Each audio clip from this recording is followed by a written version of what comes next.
Bekatamiz shoira Abduvahhobova, Andijon viloyati.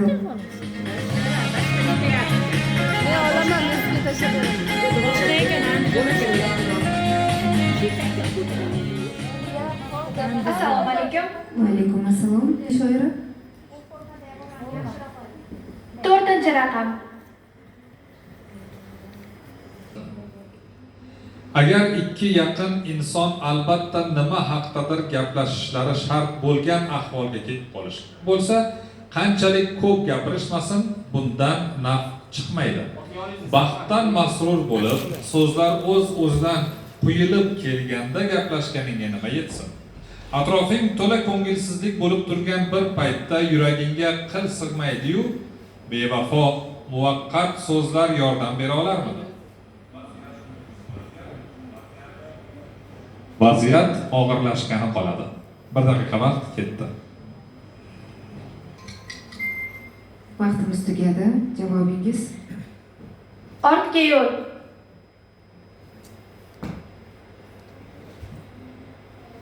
Muallif Erich Maria Remark, nemis yozuvchisi. to'patoni. Tabriklaymiz sizga. Nemis yozuvchisi Erich Maria Remark qalabiga mansub bo'lgan Ortga yo'l asari G'arbiy front asarining mantiqiy davomi desak bo'ladi.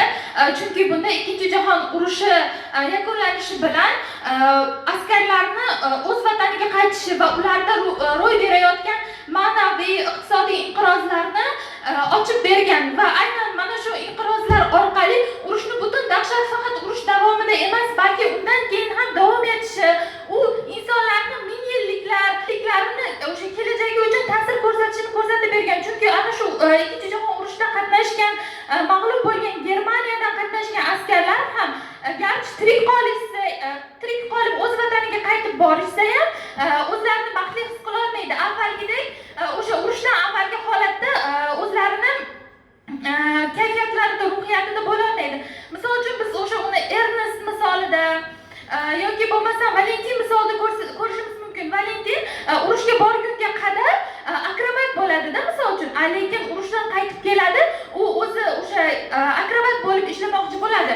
Birinchidan qo'ligini yo'qotib qaytgan bo'ladi, ya'ni jismoniy jihatdan nosog'lom bo'lib qoladida va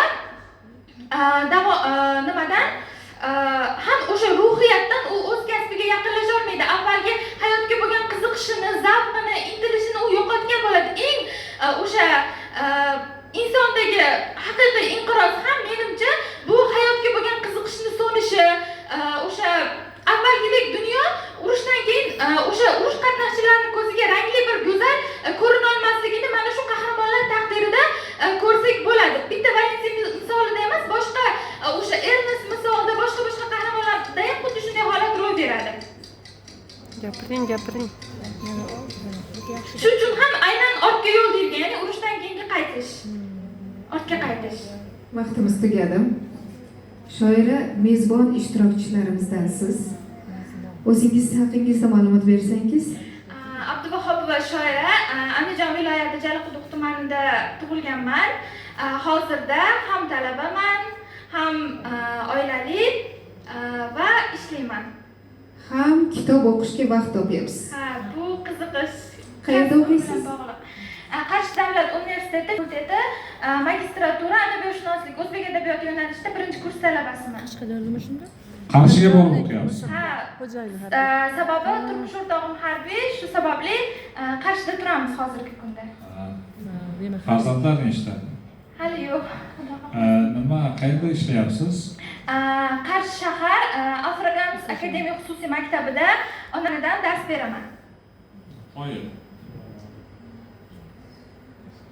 Ulgurganingizga qoyil. Молодец, haqqi. Unda sizga biz xush kelibsiz desak bo'lar ekan. Sizdan kutayotgandik biz xush kelibsizlar deysizmi? O'zimiz ham sizlardan keyinroq keldik.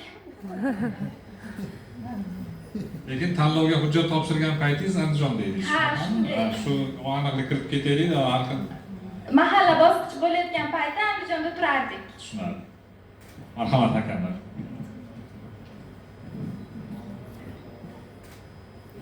Shoira bolajonim. Urush Remarkni ushbu asarida urush odamlarni qanday tarbiyalab qo'ygan. odamlar bir-biriga bo'lgan mehri va bir-biriga bo'lgan qahrini ham juda chiroyli qilib ta'riflab bergan. Qahr, mehr. Ernest Valentin yana ko'proq personajlarni va o'sha personajlar orqali juda ko'p Ko'zayli insonlarni bor. bir-biridan nonga zor bo'lishni qanday haligi ko'zda yosh bilan gapirgan joylarini gapirib bersangiz yana ham chiroyliroq bo'lardi. Sizga biz 84 ball qo'ydik. 84, 83. 83, 83. 83. Rahmat. 83 o'nda 3.